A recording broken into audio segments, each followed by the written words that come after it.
Good morning and welcome to another Coffee and Conversation. Why don't you grab your Bible and a beverage and let's get started. There's a wonderful verse in the Bible, John 10:10. We hear the second part of the verse all the time. I've seen it on mugs and plaques and even embroidered on cushions in people's homes. It says, I have come that you may have life and have it to the full.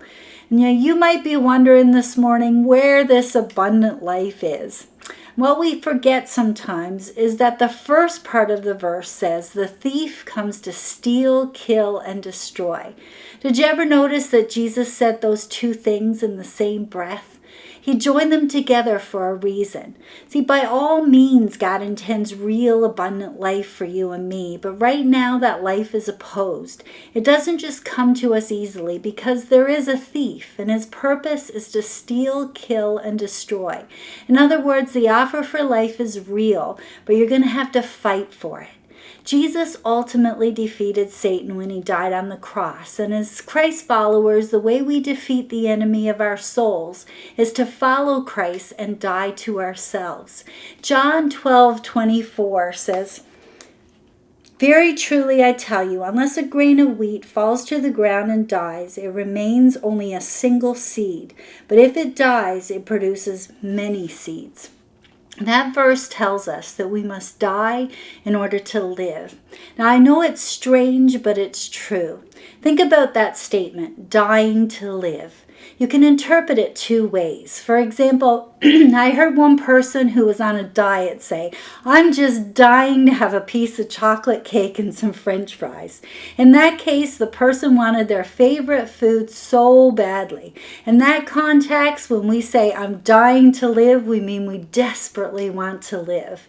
The other way we can interpret the statement, dying to live, is that we actually need to die in order to find life.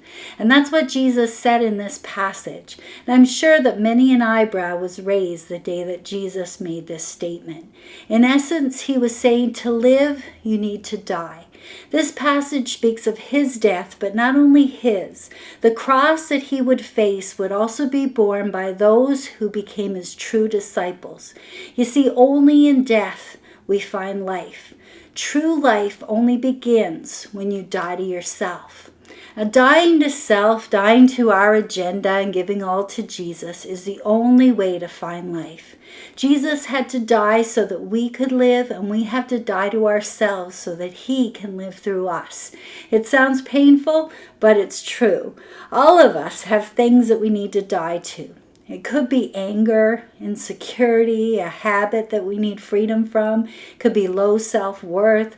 I don't know. I could go on and on because our struggles are as individual as we are. But whatever your struggle, my prayer for you is that you'll start dying to live. I recently came across a poem that I had written many years ago about dying to live. It's kind of corny, but I'd like to share it with you as I conclude. This is what it says.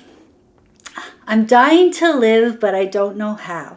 Jesus said he came to give us life, but I want it now. To live is more than just being alive, but there are days I feel I can barely survive. I try my best to do what is right and be free, but all I can do is think about me, my needs and my wants, my hurts and my pains, my fat stomach and my varicose veins. It's hard to be there for another's need when your own emptiness you're trying to feed. Jesus said to live I must die. It sounds painful, but I'll give it a try. Lord, your glory is revealed when we are fully alive, but I don't want to have to wait until you arrive. I want to be fruitful and used for your plan. So help me each day to kill the old man. Thank you for joining me. Take care, stay safe, and let your light shine.